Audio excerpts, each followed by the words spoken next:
ಸಂಸತ್ನಲ್ಲಿ ಚರ್ಚೆಗೆ ಪ್ರಧಾನಿ ಭರವಸೆ. ಸೋನಂ ವಾಂಗ್ಚುಕ್ ಉಪವಾಸ ಅಂತ್ಯ. ಇಬ್ಬರೂ ಸಚಿವರ ಸಮ್ಮುಖದಲ್ಲಿ ಸಾಮಾಜಿಕ. ಸೋನಂ ವಾಂಗ್ಚುಕ್ ಉಪವಾಸ ಅಂತ್ಯ. ತನ್ನ ಉಪವಾಸ ಸತ್ಯಾಗ್ರಹವನ್ನು ಕೊನೆಗೊಳಿಸಿದರು.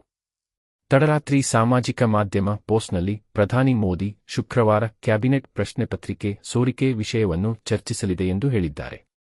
ಸಂಸತ್ನಲ್ಲಿ ಚರ್ಚೆಗೆ ಪ್ರಧಾನಿ ಭರವಸೆ. ಸೋನಂ ವಾಂಗ್ಚುಕ್ ಉಪವಾಸ ಅಂತ್ಯ.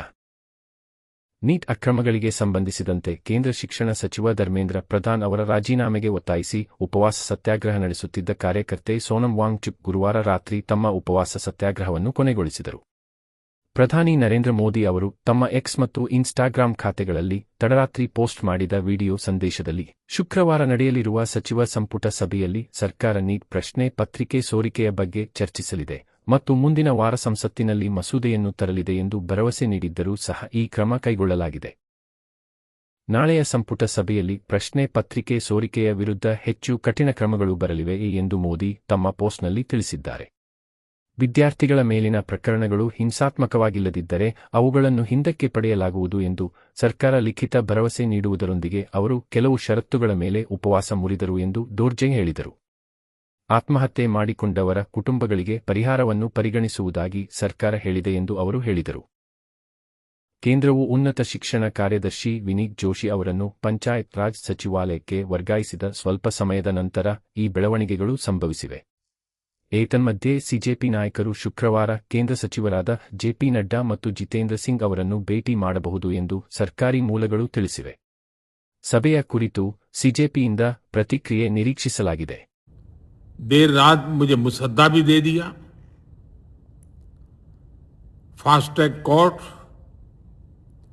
और कठोर सजा के प्रावधान के साथ का ये मुसद्दा कल कैबिनेट में चर्चा होगी. कैबिनेट के साथियों के सुझाव के बाद उसका अंतिम रूप दिया जाएगा और सोमवार से संसद का दूसरा सप्ताह शुरू हो रहा है. तब जल्द से जल्द उस बिल को सदन में पारित कराने का प्रयास किया जाएगा. ದೇಶದಾದ್ಯಂತ ಜಿರಳೆಯ ಪ್ರತಿರೋಧ. ಕಾಕ್ರೋಚ್ ಜನತಾ ಪಾರ್ಟಿ ಸಿಜೆಪಿ ನೇತೃತ್ವದಲ್ಲಿ ನಡೆಯುತ್ತಿರುವ ಪ್ರತಿಭಟನೆಯ ಕಾವು ದಿನೇ ದಿನೇ ಹೆಚ್ಚಾಗುತ್ತಿರುವ ಬೆನ್ನಲ್ಲೇ ಕೇಂದ್ರ ಸರ್ಕಾರ ಸಿಜೆಪಿ ನಾಯಕರನ್ನು ಗುರುವಾರ ಮತ್ತೆ ಮಾತುಕತೆಗೆ ಆಹ್ವಾನಿಸಿದೆ. ಆದರೆ ಸರ್ಕಾರದ ಜತೆ ತಟಸ್ಥ ಸ್ಥಳ ಅಥವಾ ಜಂತರ್ ಮಂತರ್ನಲ್ಲಿ ಮಾತ್ರ ಮಾತುಕತೆಗೆ ಸಿದ್ಧ ಇರುವುದಾಗಿ ಸಿಜೆಪಿ ಪಟ್ಟು ಹಿಡಿದಿದೆ. ಇದರ ನಡುವೆ ಸಿಜೆಪಿ ದೇಶದಾದ್ಯಂತ ಶುಕ್ರವಾರ ಶಾಂತಿಯುತ ಪ್ರತಿಭಟನೆಗೆ ಕರೆ ನೀಡಿದ್ದು ಹೋರಾಟ ಇನ್ನಷ್ಟು ತೀವ್ರವಾಗುವ ಸಾಧ್ಯತೆಗಳಿವೆ. ನೀಟ್ ಪ್ರಶ್ನೆ ಪತ್ರಿಕೆ ಸೋರಿಕೆ ವಿರೋಧಿಸಿ ಹೋರಾಟ ನಡೆಸುತ್ತಿರುವ ಸಿಜೆಪಿಯವರನ್ನು ಬುಧವಾರದಿಂದ 4 ಬಾರಿ ಚರ್ಚೆಗೆ ಆಹ್ವಾನಿಸಲಾಗಿದೆ. ಅವರು ಒಪ್ಪುವ ಸಮಯದಲ್ಲಿ ಚರ್ಚೆಗೆ ಸರ್ಕಾರ ಸಿದ್ಧವಿದೆ. ಆರೋಗ್ಯ ಸಚಿವ ಜೆ.ಪಿ. ನಡ್ಡಾ ಅವರು ಚರ್ಚೆಯಲ್ಲಿ ಇರಲಿದ್ದಾರೆ ಎಂದು ಕೇಂದ್ರ ಸಚಿವ ಜಿತೇಂದ್ರ ಸಿಂಗ್ ಹೇಳಿದರು. ಸಿಜೆಪಿ ತಿರಸ್ಕಾರ. ಸಚಿವ ನಡ್ಡಾ ಅವರ ಮನೆ ಅಥವಾ ಕಚೇರಿಯಲ್ಲಿ ಮಾತುಕತೆಗಾಗಿ ಸರ್ಕಾರ ಆಹ್ವಾನ ನೀಡಿದೆ. ಆದರೆ ನಾವು ಯಾರದ್ದೇ ಮನೆ ಅಥವಾ ಕಚೇರಿಗೆ ಹೋಗಲು ಸಿದ್ಧರಿಲ್ಲ.